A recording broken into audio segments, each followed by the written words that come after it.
Hey guys, welcome back to the Hes Project. I'm John Ordalaza, and if you're distracted by Baby Yoda right here, I'm sorry. I'm a little distracted by it too. But we're continuing on the string of movie reviews that I'm doing for Zack Snyder's directed films in the lead up to Justice League, his director's cut. It's coming to HBO Max on March 18th. Today we're picking it up with Zack Snyder's first superhero flick, Watchmen. I've seen this film a handful of times. I think I've seen at least every other cut, like the theatrical director's cut and ultimate cut. I just sat down to see the ultimate cut because it's been years. I haven't seen this movie in years. The last thing I saw of Watchmen was the HBO series. I'm not a big fan of it, but maybe we'll talk about it in a later date. But for now, we got the movie to talk about.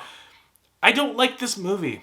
I don't like it. I think there is one glaring issue with this film that no matter how good any of the source material is, no matter how great of an adaptation it is, how faithful it is to the original graphic novel, not all of that is thrown out the window. None of it matters because the pacing of this film sucks ball. I've seen other films from other great directors like Christopher Nolan. I mean, he does go a little long, but he can tell an effective story in an appropriate amount of time and still give us some extra stuff just cause he loves us. He loves filmmaking. I feel that Zack Snyder's films, especially when it comes to Batman v Superman and Watchmen, they overstay their welcome, and this is my biggest fear going into Zack Snyder's Justice League. I feel like that film is going to overstay its welcome well over an hour, in my opinion. I'm saying I feel you can tell an effective story in a much more appropriate time than 3.5 hours long. There's a lot that did not need to be in this movie. For instance, all of the Black Freighter crap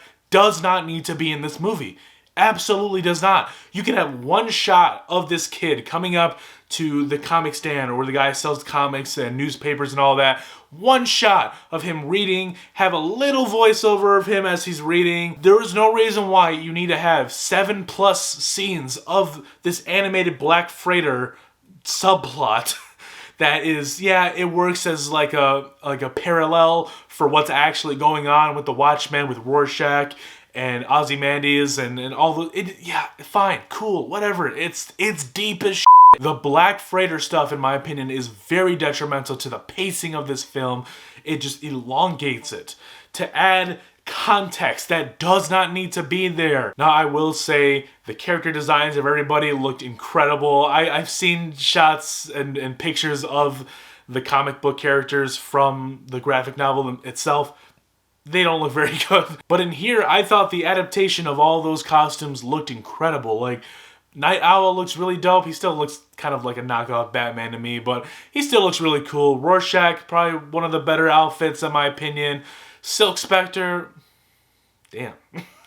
And then you have Dr. Manhattan, little dick swinging Dr. Manhattan. Look, it's a love-hate thing with Dr. Manhattan. He's a really cool concept for a character.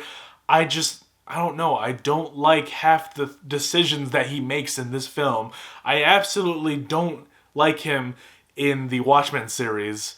He's just not one of my favorite characters. The idea of him is really cool. The presence of him is really cool. But when you get down to who he actually is, it's kind of uninteresting, kind of a letdown. I don't know. I'm disappointed with how Zack Snyder portrays him in this film. It's just, I don't know. I feel like more can be done with him. Maybe I just don't fully understand the character of Dr. Manhattan. I don't really like the writing of him. That's all. I think one of my favorite performances in this film is Jeffrey Dean Morgan as the comedian. I just love how much of a villain he is in this film, because no matter how much they try to say, oh, he was a Watchman, he's a good guy, he's not. He's proper trash. He's pretty evil in this film, let me tell you. There's a whole political side to it as well. Like, this film, this story likes to shed light on a lot of political issues of the time. Like, a lot of influences that the Watchmen and that universe have had on historical events. For instance, Nixon, he is serving like a 4th or 5th term in this universe. Like, it's insane. And then you have the US government who is using Dr. Manhattan or working with Dr. Manhattan to win the Vietnam War and to win all of their wars. And then you have Ozymandias who's trying to frame Dr. Manhattan for doing all these crimes. For instance, he drops a bomb in the city and blames it on him. Like, he uses some of the same energy that is made up of Dr. Manhattan, and even Dr. Manhattan stupidly says, "Oh, it's me, I did this." It's not stupid. I'm just saying, like, he fell for it for a second and then realized it was Ozymandias by the end of the movie. I'm still confused just a little bit towards the end of the film. I will definitely check it out once more in my life. Once more. But I'm going to honestly say this is not a movie that I ever really want to sit down and watch ever again. I just don't. I really don't. Maybe I might go and watch the freaking theatrical version, because it's 2 hours and 45 minutes. Still a little too long, but a lot more doable than this. Of course, the Zack Snyderisms of this film are incredible. The slow motion shots are really impactful. That whole sequence of the Vietnam War with big Dr. Manhattan just vaporizing people with the... I thought that was funny, but it's really cool. All these shots are incredible, and all the special effects, especially being 12 years old now, that's insane.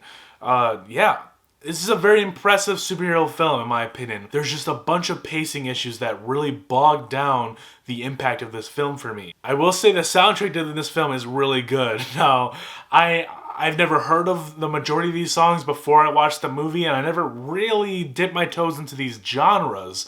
But, you know, after watching the movie, I downloaded almost all these songs. There's some pretty decent ones in there. I do enjoy the music choices that Zack Snyder has in this film. There are a lot of really cool concepts overall in the Watchmen story. Some I was able to grasp and understand. The other ones are asking you to look way too deep.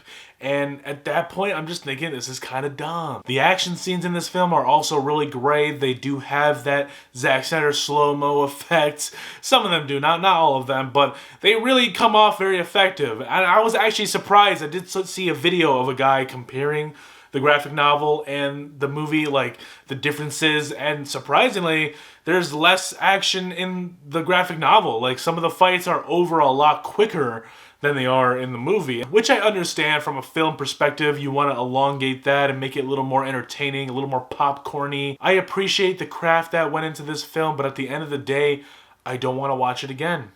Not really. I'm not inclined to watch it again. I might watch it one more time in my life, the whole big old version. I might revisit the theatrical to see if, you know, I don't know. Let me know down below, what did you think of Watchmen? Are you a fan of it? Have you ever seen it? I can't recommend this movie, but if you want to check it out, there's the theatrical cut, the shorter version that's 2 hours and 45 minutes. Let me know down below, what did you think of Watchmen? Are you a fan of it? Have you seen it? I can't recommend it to you, but if you want to watch it, the theatrical cut, the shorter version, it's on HBO Max. It's 2 hours and 42 minutes long. There's still a little too long, but it's doable. If you want the full story, the full context of it all, go watch the 3.5 hour ultimate cut like I did for you guys. So, you guys better appreciate this. We're almost done with the string of Zack Snyder movie reviews, so why don't you leave a like, subscribe to the channel if you're new, and be sure to stick around because there's always more to come.